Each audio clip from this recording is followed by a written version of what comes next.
আসসালামু আলাইকুম প্রিয় ভিউয়ার্স, ধন্যবাদ সবাইকে আমাকে লাইক, কমেন্টস এবং শেয়ার করার জন্য। আশা করি বেশি বেশি লাইক, কমেন্টস এবং শেয়ার করবেন। আপনাদের ভিতরে একজন কমেন্টস করেছিল কিভাবে 3 ফেজ লাইন এবং সিঙ্গেল ফেজ লাইন কাজ হয়, মানে কাজটা কিভাবে হয়, 3 ফেজ কিভাবে হয় এবং সিঙ্গেল ফেজ লাইন কিভাবে হয়। সো ওইটার উপরে আমি একটা লেআউট সিঙ্গেল লাইন ডায়াগ্রাম তৈরি করছি। সো আপনাদেরকে এ টু জেড হয়তো বা দেখাতে পারবো না, এটা দেখাতে গেলে অনেক বিশাল ডিটেলস ভিতরে যেতে হবে। সো বেসিক একটা ধারণা দেওয়ার জন্য আমি এই সিঙ্গেল লাইন ডায়াগ্রামটা তৈরি করছি। সো আমি দেখাচ্ছি এখানে কি করছি। প্রথম হচ্ছে incoming line single line diagram, এটা হচ্ছে ফিগার। এটা হচ্ছে 11 কেবি এইচও লাইন। এইচও হচ্ছে এই যে আমি লিখে দিছি ওভারহেড লাইন 11 কেবি। আপনার ইনকামিং লাইনটা থাকবে 11 কেবি। 11 কেবি থেকে আমি 440-তে নিয়ে যাব, 440 থেকে সিঙ্গেল ফেজে নিয়ে যাব। তো 11 কেবি লাইন আসার পরে যে ইনকামিং লাইন যে ফিডারে আসছে, ওই ফিডার থেকে হচ্ছে আমার একটা লাইটনিং অ্যারেস্টার দিতে হয়। এই যে লাইটনিং অ্যারেস্টারের সিম্বল দিছি, এই যে লাইটনিং অ্যারেস্টার LA। লাইটনিং অ্যারেস্টারের কাজ হচ্ছে আপনি অতিরিক্ত ওভার ভোল্টেজ বা বৈদ্যুতিক শ্বাসরোধক যদি কোনো ভোল্টেজ থাকে তাহলে ওটাকে সরাসরি গ্রাউন্ডিং করে দেয়। এই জন্য হচ্ছে লাইটনিং অ্যারেস্টার ইউজ করা হয়। অল্প কথায় লাইটনিং অ্যারেস্টারের কাজ এটা। তারপরে হচ্ছে প্রথমে হচ্ছে ওভারহেড লাইন থেকে মেইন ফেজটা নেওয়ার জন্য আমি যেহেতু সিঙ্গেল লাইনটা দেখাচ্ছি, একটা লাইন দিয়ে দেখাচ্ছি। এটা হচ্ছে প্রথমে হচ্ছে আপনার এখানে আইসোলেটিং সুইচ। আইসোলেটিং সুইচটা হচ্ছে আপনার এটা অন অফ হয়, অন অফ কমান্ড। এটা আমি দেখাবো মেকানিক্যালি কিভাবে আইসোলেটিং সুইচটা কাজ করে, এটা আমি দেখাবো। এই প্রথম হচ্ছে আইসোলেটিং সুইচ, তারপর হচ্ছে ফিউজ, যেটাকে আমরা অনেক সময় বলি জগ বলে, বা অনেকে অনেক লোকাল এলাকায় বোতল বলে, আবার অনেকে বলে কি যে ফিউজ বা কাট আউট পুড়ে যায়, পুড়ে গেলে লাইন ডিসকানেক্ট হয়ে যায়, তখন এই যে এখানে ফিউজ ইউজ করা হয়। তারপর হচ্ছে ট্রান্সফরমার ইউজ করা হয়। ট্রান্সফরমারটা কি টাইপের ট্রান্সফরমার? 11 KB by 440। আমি 11 কেবি বাই 15 ভোল্ট দেখাইছি। যেমন ডেল্টা থেকে স্টার, মানে হাই ভোল্টেজ থেকে লো ভোল্টেজ করা হচ্ছে, যেহেতু আমার লো ভোল্টেজ প্রয়োজন। তারপরে একটা কি করা হয় LTDB, মানে লো টেনশন ডিস্ট্রিবিউশন বক্স, লো tension distribution box. PFI power factor unit এই জায়গাগুলোতে ইউজ করা হয়। ইন্ডাস্ট্রিয়াল সাইডে যদি আমি নিয়ে আসি তাহলে PFI ইউজ করা হয়। OCB ইউজ করা হয়, oil circuit breaker. OCB means হচ্ছে অয়েল সার্কিট ব্রেকার। সো এটা ইউজ করা হয় এখানে। তারপরে হচ্ছে এইখান থেকে ট্রান্সফরমার পরে সার্কিট ব্রেকার পরে হচ্ছে আমার consumer to the consumer. Consumer হচ্ছে কি, যারা আমরা গ্রাহক আছি বা ইন্ডাস্ট্রিয়াল ফ্যাক্টরি আছে বিভিন্ন, বা যে আপনি যে কোনো কিছু ধরতে পারেন, মানে 3 ফেজ লাইন বা সিঙ্গেল ফেজ লাইন আমরা যারা ইউজ করতে পারি 440, এটাকে বোঝা হচ্ছে কনজিউমার। কনজিউমারের জন্য বিভিন্ন ফিডার হবে এখানে, যে আমি দুইটা ফিডার দেখাইছি, একটা হচ্ছে 440 এই পাশে আর একটা 440 এই পাশে। তো 440 এই পাশেটা আমি বোঝানোর কারণ হচ্ছে এটা ইন্ডাস্ট্রিয়াল সাইটের জন্য আমি বুঝাইছি।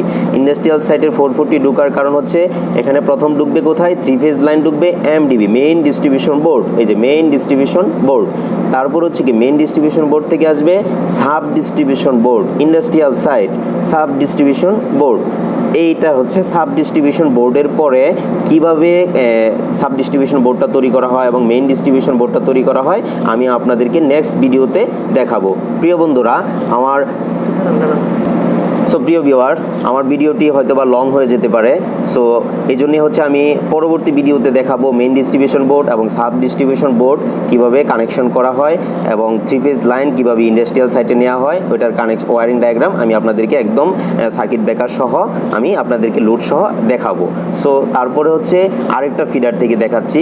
এই যে ফিডার আমি দেখাইছি, এটা যাবে কোথায়, গ্রাহকের বাড়িতে, যেখানে আমরা হাউস ওয়ারিং, যাদের বাড়িতে বা মিল ফ্যাক্টরিতে, মানে ছোটো ছোটো mill, rice mill, auto rice mill, এগুলোতে 3 ফেজও প্রয়োজন করে, সিঙ্গেল ফেজও প্রয়োজন করে, ওইখানে একটা ফিডার আমি দেখাইছি। সো এই যে আমার ফিডার।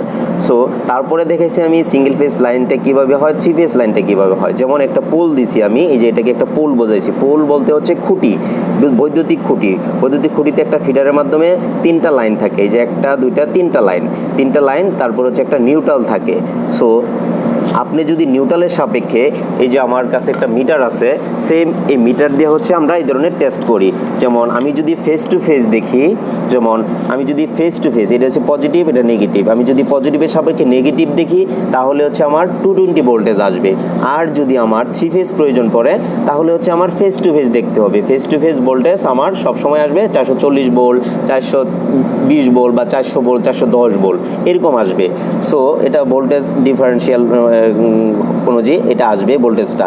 সো এখানে আপনারা এক ভাই প্রশ্ন করেছিল যে আমার তো দুইটা ফেজ দিয়ে 3টা ফেজেই আমার ভোল্টেজ যাবে, তো আরেকটা ফেজ কিভাবে কাজ করে। সো আমার 3টা ভোল্টেজ দিয়ে 3টা ফেজ দিয়ে যদি আমার ভোল্টেজ যায় তাহলে তো আমার এই 3 দুগুণে কত 680 660 ভোল্টেজ হয়ে যাওয়ার কথা না ভিউয়ার্স। এটা আমি আপনাদেরকে ডিটেলস দেখাই দিছি। এই যে দেখেন একটা মোটর, সাপোজ একটা মোটর আপনি 3 ফেজ লাইন নিছেন, একটা মোটরে 3 ফেজ লাইন আপনি ঢুকাইছেন 3টা ফেজ, এই যে রেড ইয়েলো ব্লু 3টা ফেজ ঢুকাইছেন। মোটরে কি কয়েল ওয়াইন্ডিং আছে, মোটরটা যখন চলে আর বৈদ্যুতিক লাইনের কাজটা কি আমরা জানি এটা হচ্ছে চলমান, এটা সার্কুলেট হয়। সো এখানে হচ্ছে কয়েল আছে, কয়েলে কি ফ্রিকশন হয়, আস্তে আস্তে ভোল্টেজটা যে দ্রুত বেগে আসে সে করে কি এখানে ফ্রিকশন হয়, ফ্রিকশন হলে এখানে রেজিস্ট্যান্স আছে, আরও অনেক কিছু ইউজ করা হয়েছে। সো এগুলোর মাধ্যমে হচ্ছে সে ঘর্ষণ খাইতে খাইতে খাইতে তার গতিটা আস্তে আস্তে কমে যায়, তখন একটা ফেজ হচ্ছে নিউট্রাল হিসেবে কাজ করে। সো এখানে হচ্ছে যখন কারেন্টটা চলমান অবস্থায় থাকবে তাহলে দুইটা ফেজ হচ্ছে আমার এই ফেজ হিসেবে কাজ করতেছে, আরেকটা আমার আপনার যে কোনো একটা ফেজ তখন নিউট্রাল হয়ে যাবে, নিউট্রাল হিসেবে কাজ করবে। আর অতিরিক্ত যদি ওভার ভোল্টেজ থাকে, মোটর ওভার ভোল্টেজ বা কোনো শক থেকে আপনি যদি মোটর বা কোনো ডিভাইসকে সেফটি দিতে চান তাহলে হচ্ছে আপনারা একটা আর্থিং ইউজ করে নেবেন। সো প্রিয় বন্ধুরা, আমার ভিডিওটি আশা করি জানি না কেমন লাগবে আপনাদের, যদি ভালো লাগে লাইক কমেন্টস এবং শেয়ারের মাধ্যমে জানাবেন।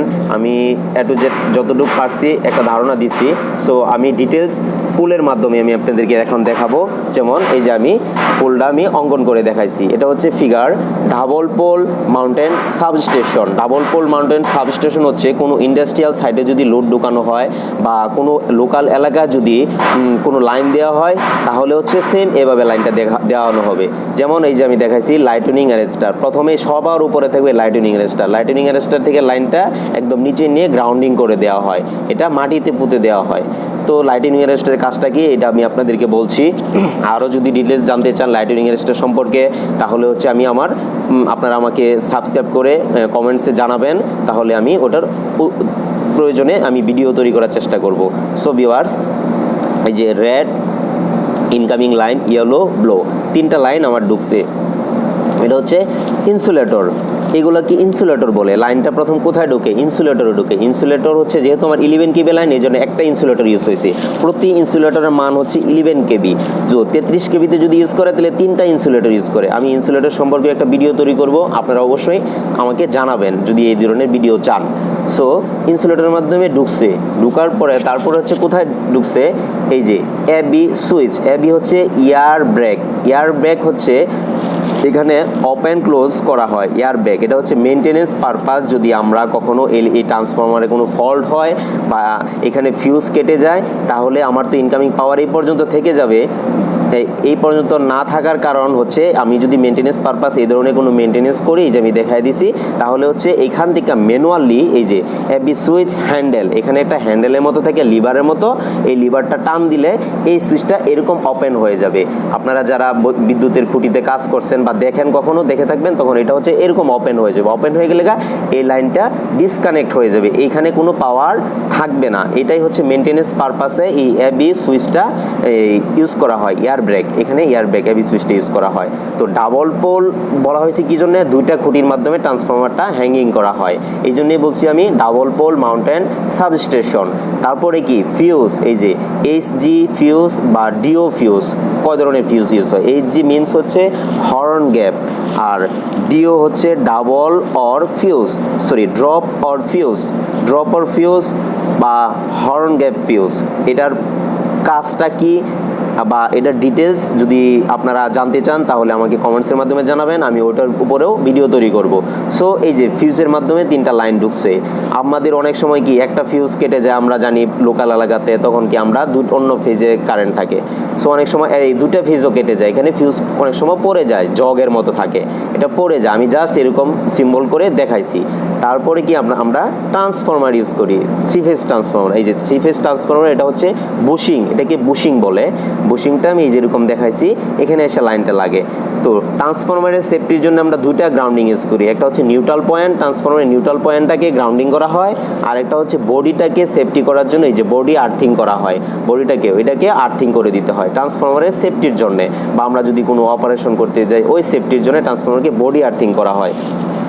এবং ট্রান্সফরমারের 2 পাশে কুলিং ইউনিট থাকে, কুলিং টিউব থাকে, ট্রান্সফরমারটা গরম হয়ে যেতে পারে, তখন এটাকে ঠান্ডা করার জন্য।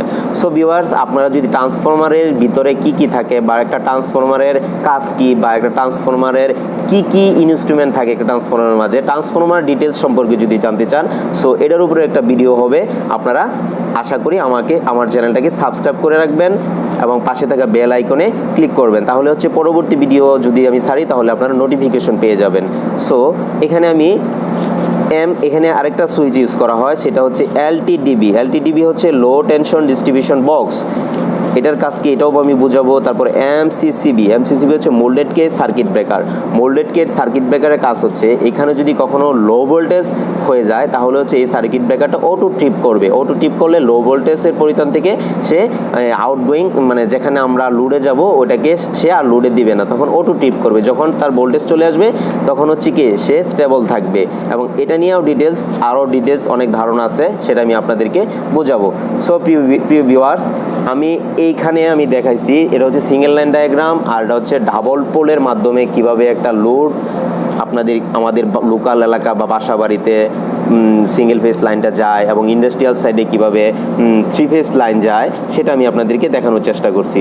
সো ভিউয়ার্স, আমি ইন্ডাস্ট্রিয়াল সাইডে মেইন ডিস্ট্রিবিউশন বোর্ড এবং সাব ডিস্ট্রিবিউশন বোর্ড কিভাবে কানেকশন করা হয় এটার ডিটেলস ভিডিও আমার আসতেছে। আশা করি আপনারা কমেন্টসের মাধ্যমে আমাকে জানাবেন ভিডিওটা কেমন লাগলো। অবশ্যই বন্ধুরা লাইক, কমেন্টস এবং শেয়ার করতে বলবেন না। ধন্যবাদ সবাইকে। আপনাদের জন্যই আমার এই ভিডিওটা করা, আপনাদের জন্যই হচ্ছে কষ্ট। যদি আপনারা এই ভিডিওটা দেখে উপকৃত হন তাহলে আমি সার্থকতা পাবো। ধন্যবাদ সবাই। ভিউয়ার্স, লাস্টের দিকে হচ্ছে আমি আপনাদেরকে দেখিয়ে দিচ্ছি, আপনারা হচ্ছে এটা স্কিপ করে আপনারা এই ড্রয়িংটা যদি আপনাদের প্রয়োজন পড়ে তাহলে আপনারা এইভাবে নিয়ে নিতে পারবেন। এই যে আমি দেখিয়ে দিচ্ছি আমি কিভাবে ড্রয়িংটা অঙ্কন করছি। এই যে আপনারা স্কিপ করে সহজে এটা দেখতে পারবেন। এই যে সিঙ্গেল লাইন ডায়াগ্রামেরটাও দেখিয়ে দিচ্ছি, আপনারা এটা স্কিপ করে আপনারা এটাও দেখে নিতে পারবেন।